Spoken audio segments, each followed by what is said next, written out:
Your excellency प्रधानमंत्री Mitsotakis, दोनों देशों के डेलीगेट्स, मीडिया के साथियों, नमस्कार। प्रधानमंत्री मित्सोताकिस और उनके डेलीगेशन का भारत में स्वागत करते हुए मुझे बहुत खुशी हो रही है।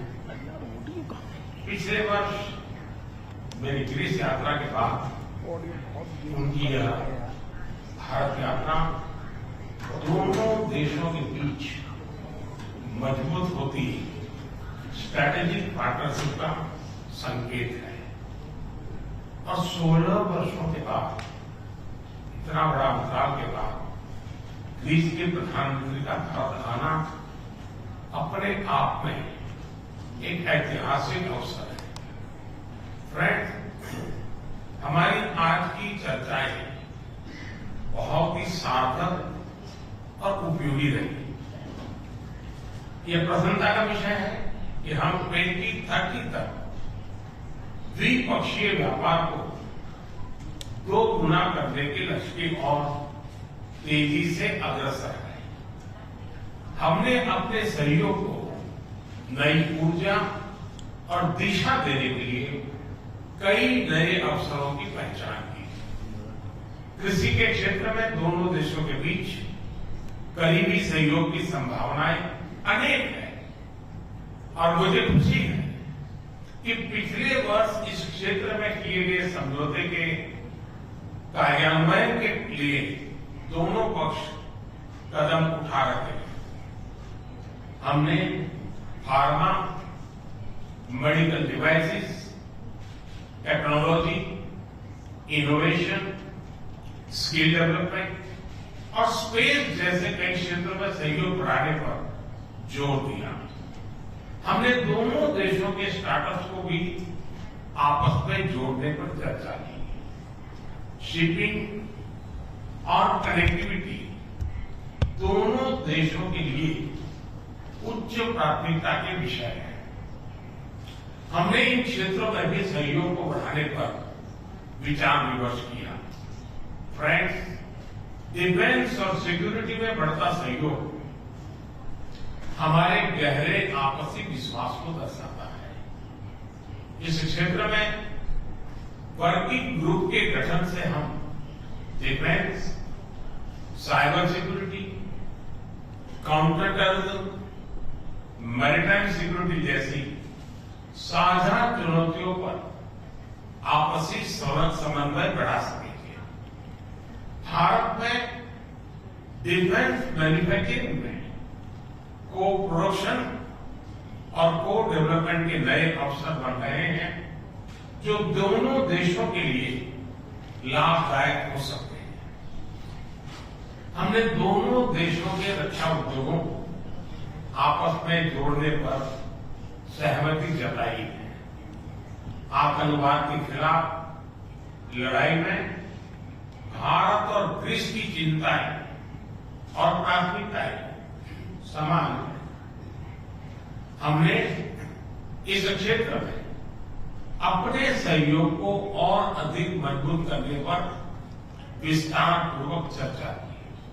फ्रेंड, 2 प्राचीन और महान सभ्यताओं के रूप में भारत और ग्रीस के बीच गहरे सांस्कृतिक और पीपल टू पीपल संबंधों का लंबा इतिहास है।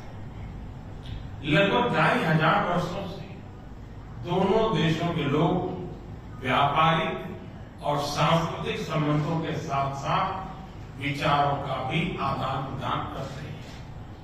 आज हमने इन संबंधों एक आधुनिक स्वरूप देने के लिए कई नए इनिशिएटिव की पहचान की। हमने दोनों देशों के बीच migration and mobility partnership agreement को जल्द से जल्द संपन्न करने पर चर्चा की। इससे हमारे पीपल टू पीपल संबंध और सुदृढ़ होंगे।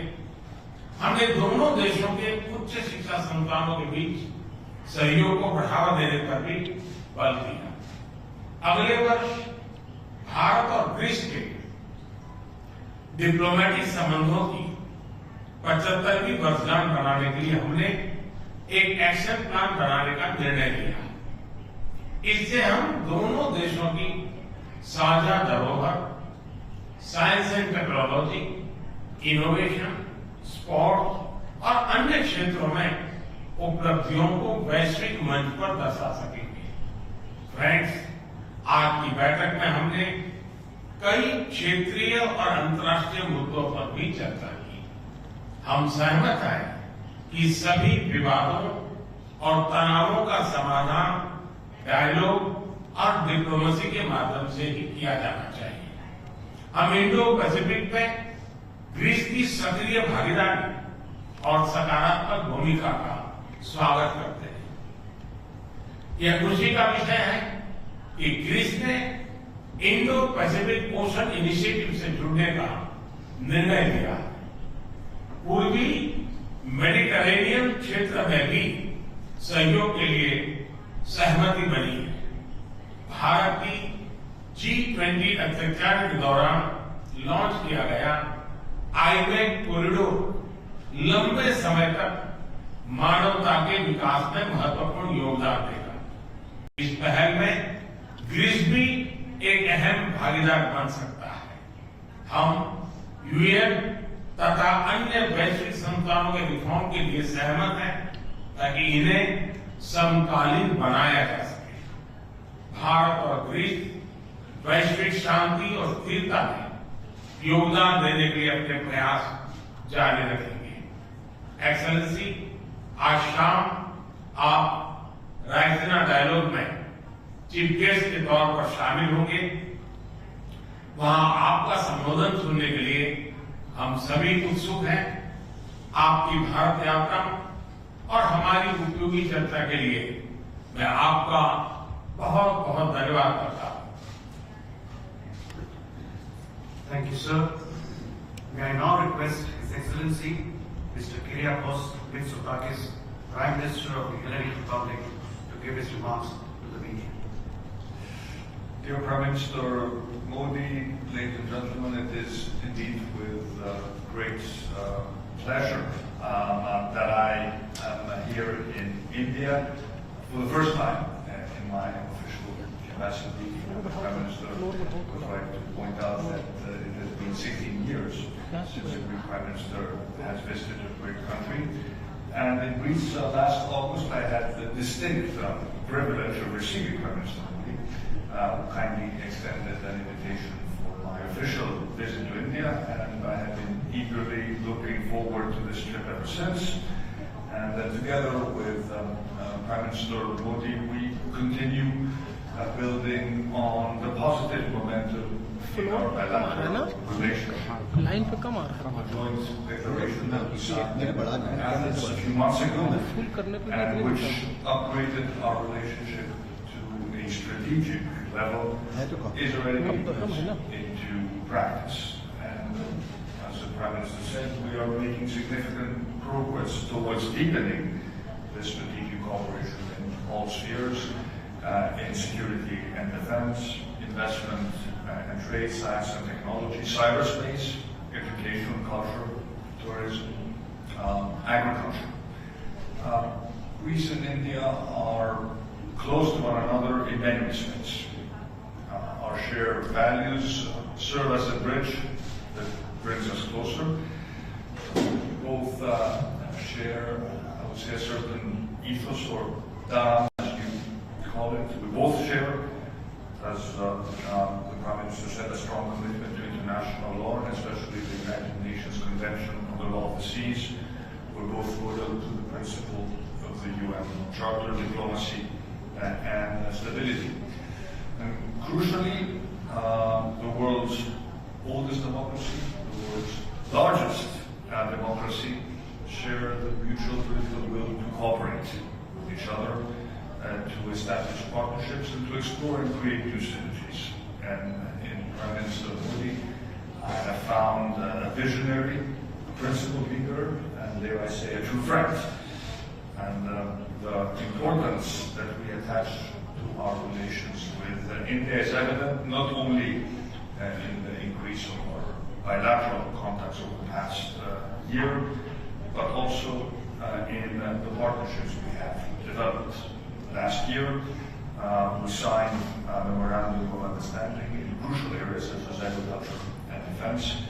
And this year we are working, and I'm sure we will finalize very quickly, a very important agreement on migration and mobility. It will constitute a very important step towards strengthening our cooperation in issues such as legal migration, fighting human trafficking, but also offering young Indians an opportunity to come and work in Greece and benefit from the growth of our economy. And the prospects for strengthening our connection, thanks to the India-Middle East Europe corridor, called the IMEC project, which was launched by India during its G20 presidency, are even brighter. Greece, you just have to look at the map to realize this, is India's gateway to Europe. And through IMEC, we see our participation as a very important aspect of this strategic partnership. But of course, as we discussed, in order to achieve this, we need peace in the Middle East, and stability is the necessary condition for every project that aims to increase the greater prosperity of the greater region to the benefit of all countries involved. And several of my meetings here in India today, together with a very large delegation of Greek business representatives, focus on promoting our economic ties, with particular emphasis on sectors such as renewable energy infrastructure, or ports and shipping, and logistics. And of course, we want to learn from the Indian miracle of information technology, and as we discussed, bring together our very vibrant startup communities. The mutual investments are a major goal in these bilateral relations. I am pleased to say we already have important Greek investments in India in many sectors, including food, products, infrastructure, in transport and logistics. And of course, India is also beginning to invest in Greece. For example, Indian company is building together with a leading Greek construction company the new airport on my home island of Crete. But of course, we need to be more ambitious when it also comes to trade flows, doubling our trade by 2030, why not earlier? And in every area, our cooperation, I think, shows great promise, not only bilaterally, but also in multilateral arenas, including the UN.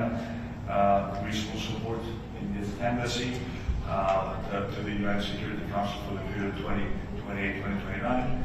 And of course, we also support and participate in the broader dialogue about reforming the UN itself in order to make it more representative of the shifting patterns of development and global power. We know that the world today is facing unprecedented challenges that require immediate and efficient action, from the ongoing war in Ukraine to the situation in the Middle East, from climate change to food, energy security. For all these things, one thing, for all these challenges, one thing is certain. In order for governments to tackle them, international partnerships and collective action is paramount. And India has a critical role to play in this endeavor. And we view India as one of the main pillars of stability and security in the broader region of the Indo-Pacific. And given your size, history, your strategic importance, it is a very positive development that India is assuming with vigor this new leadership role. We consider our country to constitute a pillar of stability in our own region, the Eastern Mediterranean.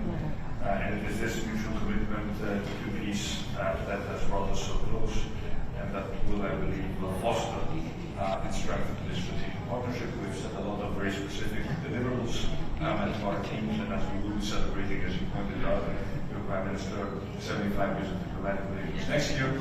I think this gives us the added impetus to work towards materializing this very ambitious agenda. Again, thank you so much for this welcome, and let me extend my heartfelt wishes for the continued welfare and prosperity of the very friendly and welcoming Indian. Thank you, sir. That concludes the press statement.